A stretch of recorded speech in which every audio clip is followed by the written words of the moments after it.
اور اس کو کمانے کے لیے مجھے کم سے کم 1 سال اور لگ جاتا، کیونکہ گھر خرچہ بھی بھیجنا تھا۔ بہرحال چوتھا سال بھی گزر گیا۔ میں واپس پاکستان جانے کے بارے میں سوچ رہا تھا جب اماں کہنے لگی، ہائے ہائے، میری بچی کی قسمت کتنی خراب نکلی۔ میں نے کہا، اماں کیا ہوا؟ کہنے لگی، تمہاری پھپھو نے تو آئزہ کا جینا دو بر کر دیا، اس کی بیٹی کیا ہو گئی، طوفان سا کھڑا کر دیا۔ میں نے کہا، اب کیا ہو گیا؟ تو وہ کہنے لگی، گھر سے نکال دیا ہے میری بچی کو، اب تو تم ہی کرو گے جو کچھ بھی کرو گے۔ میں نے کہا، میں کیا کروں اماں؟ اس کے شوہر کو چاہیے کہ وہ اسے الگ گھر میں رکھے۔ وہ کہنے لگی، وہ تو اپنی ماں کا چمچہ ہے، ایک بار بھی میری بچی کو پوچھنے نہیں آیا۔ میں سوچ رہی ہوں کہ اپنے گھر کے اوپر والا حصہ آئزہ کو دے دوں۔ میں نے کہا، کیا مطلب آپ کا؟ میں سمجھا نہیں۔ وہ کہنے لگی، اوپر 2 کمرے بنے ہوئے ہیں، بس تم 2 لاکھ بھیج دو تو باورچی خانہ اور واش روم بنوا دوں، میری بچی سکون سے تو رہ لے گی۔ میں نے کہا، تب پھپھو کو اعتراض نہیں ہوگا؟ وہ کہنے لگی، نہیں، میں سمجھا لوں گی، کہہ دوں گی آئزہ کے میاں سے کہ بھائی میری بچی یہیں رہے گی، خود ہی آئے گا۔ میں نے کہا، لیکن میرے پاس تو اتنے پیسے نہیں ہیں۔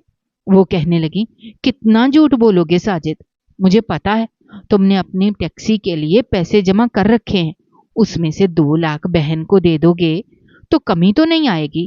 ارے بہن خوش رہے گی، سکون سے رہے گی تو تمہارا کام اور بھی ترقی کرے گا۔ میں کچھ نہیں جانتی۔ میں نے پھر 2 لاکھ بھیج دیے۔ 2 سال ایسے اور گزر گئے، اب تو 6 سال ہو گئے تھے۔ میرا دوست شاید سچ کہتا تھا کہ ایک ذمہ داری ختم کروں گا تو دوسری سر پر آن پڑے گی۔ اماں کی فرمائشیں تو ختم ہی نہیں ہوتی تھیں، کبھی کچھ تو کبھی کچھ، اور ریحانہ کی مجھ سے بات تک نہیں ہوتی تھی۔ جب بھی اماں سے کہتا ریحانہ سے بات کروا دے تو وہ میرے سر پر کسی نہ کسی بہن کی کوئی نہ کوئی ذمہ داری ڈال دیتی۔ رمضان کا مہینہ آ چکا تھا، عید بھی قریب تھی۔ میں نے سوچا اس بار اماں سے نہیں کہوں گا کہ مجھے آنا ہے، ورنہ وہ کوئی نہ کوئی اور ذمہ داری میرے سر پر ڈال دیں گی۔ میں نے اپنی ٹکٹ کٹائی اور پاکستان آ گیا، لیکن جیسے ہی میں گھر میں داخل ہوا تو میرے ہوش اڑ گئے تھے۔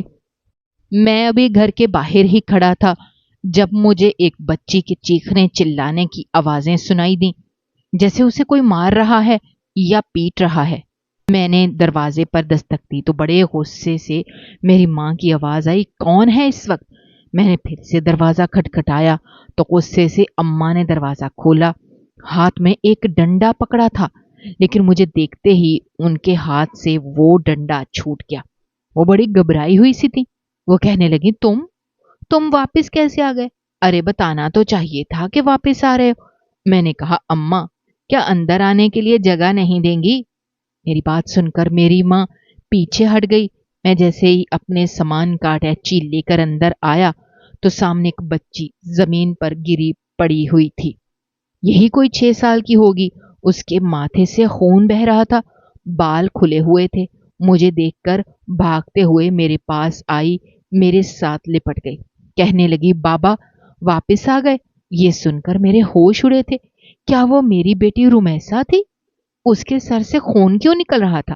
میں نے اپنی بچی کو گود میں پکڑا اور سینے سے بھینچ لیا۔ میں نے اسے پیار کیا۔ میں نے کہا، سر سے خون کیوں بہ رہا ہے؟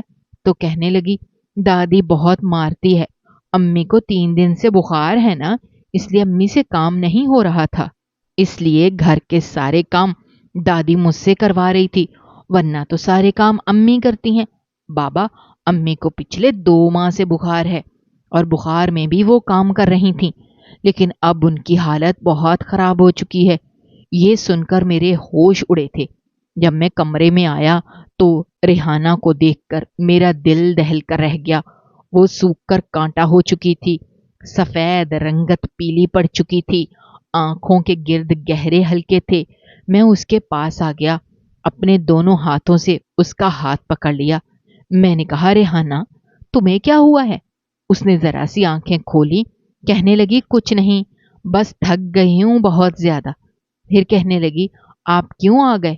ابھی تو آپ کی ماں کی بہت ساری خواہشات رہتی تھیں جو آپ کے پردیس میں رہنے سے ہی پوری ہونی تھی۔ ریحانہ کی بات پر میں شرمندہ سا ہو کے رہ گیا۔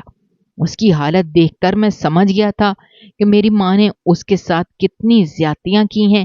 انہیں تو میری 6 سال کی بچی پر بھی رحم نہیں آیا۔ میں جتنے پیسے کما کر لایا تھا، میں نے ایک کرائے کا گھر لیا اور ایک ٹیکسی خرید لی۔ پھر ریحانہ اور رمیسا کو لے کر میں کرائے کے گھر میں چلا گیا۔ میری ماں آج سچ مچ کے آنسوؤں سے رو رہی تھی۔ وہ کہنے لگی، مجھے اکیلا چھوڑ کے مت جاؤ۔ میں نے کہا، آپ اکیلی کہاں ہو؟ آپ کو تو صرف اپنی بیٹیوں سے پیار تھا۔ آپ نے ریحانہ کے ساتھ بہت زیادتیاں کی ہیں۔ وہ بھی کسی ماں کی بیٹی ہے۔ اب مجھے اس کا ازالہ بھی کرنا ہے۔ آپ کو پیسہ چاہیے، وہ میں آپ کو دے دیا کروں گا، کیونکہ آپ کو بیٹے کی نہیں پیسوں کی ضرورت ہے۔ میں اپنی بیوی اور بیٹی کو لے کر الگ ہو چکا تھا۔ میری بہنیں اب بھی میری ماں کے سر پر آ کر بیٹھی رہتی ہیں، ان کی جان کو عذاب بناتی ہیں، یہ بھی پورا کریں وہ بھی پورا کریں۔ لیکن اب میں پورا نہیں کرتا، صرف اتنے ہی پیسے دیتا ہوں جتنے میں میری ماں اپنا آسانی سے خرچہ پورا کر سکتی ہیں۔ اب انہیں ریحانہ کی قدر ہو رہی ہے، لیکن وقت شاید آگے بڑھ گیا ہے۔ کاش کہ وہ وقت کو اپنے ہاتھ سے جانے نہ دیتی۔ البتہ میں بیٹے ہونے کا فرض نبھا رہا ہوں۔ آپ میں سے کون کون پردیس میں جا چکا ہے اور اس کے حالات کیسے رہے، مجھے کمنٹ میں ضرور بتائیے۔ اور ناظرین، اگر آپ ہمارے چینل پر نئے ہیں تو چینل کو سبسکرائب کرنا بھی مت بھولیے گا۔ شکریہ۔ اللہ حافظ۔